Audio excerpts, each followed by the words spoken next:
Hello' everyone, কি খবৰ আপোনালোকৰ? মই ডলিয়ে পুনৰবাৰ আজি অসমীয়া থলুৱা ৰেচিপি এটা লৈ আহিছোঁ আপোনালোকৰ মাজলৈ। ভিডিঅ'টো শেষলৈ চাই থাকিব আৰু ভাল লাগিলে লাইক কমেণ্ট ছাবস্ক্ৰাইব কৰিব। এই ৰেচিপিটোৰ কাৰণে কি কি সামগ্ৰী ব্যৱহাৰ কৰা হ'ব আপোনালোকক প্ৰথমে কৈ দিওঁ। ধনিয়া, মানকচু, আলু চাপ কৰি ধুনীয়াকৈ কাটি লোৱা হৈছে, তেতেলী টেঙা, শুকান জলকীয়া, পাঁচফোৰণ, নিমখ, হালধি, তেজপাতা, এচিকুট, জিৰা গুড়ি, লগতে মাছটো থাকিলে মাছবোৰত নিমখ হালধি সানি লোৱা হৈছে। এতিয়া মই কেৰাহীখন গৰম হ'বলৈ দিম, গেছটো অন কৰি দিছোঁ।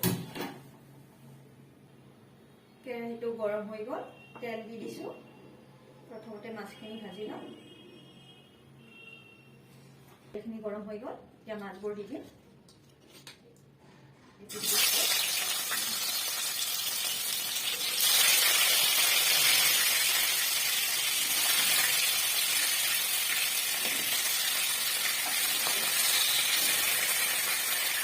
মই ৰংচঙীয়াকৈ ভাজি নমাই লৈছোঁ। ভিডিঅ'টো কৰি থাকোঁতে স্কিপ হৈ গৈছিল, সেইকাৰণে এইখিনি দেখাব নোৱাৰিলোঁ। একো কথা নাই, মই তেলত পাঁচফোৰণ, শুকান জলকীয়া, তেজপাত দি আলু আৰু মানকচুখিনি তুলি দিছোঁ। এতিয়া জিৰা গুড়িখিনি দি দিম। জিৰা গুড়িখিনি দিয়াৰ পিছত আৰু অলপ লৰাই দিছোঁ।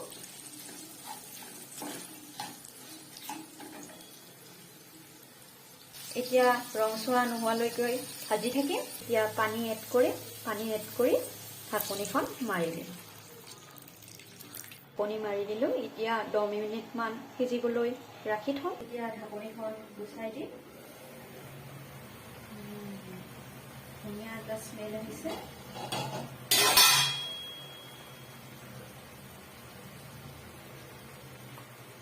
ধুনীয়াকৈ সিজি গৈছে। অলপ ভাঙি দিম। আলুখিনি, তেতেলীৰ পানীখিনি এড কৰি ধুনীয়াকৈ উতলিছে। এতিয়া মাছবোৰ দি দিম। যেনে আঞ্জাখনৰ ধুনীয়া উতাল আহিছে। এতিয়া মই ধনিয়া এড কৰি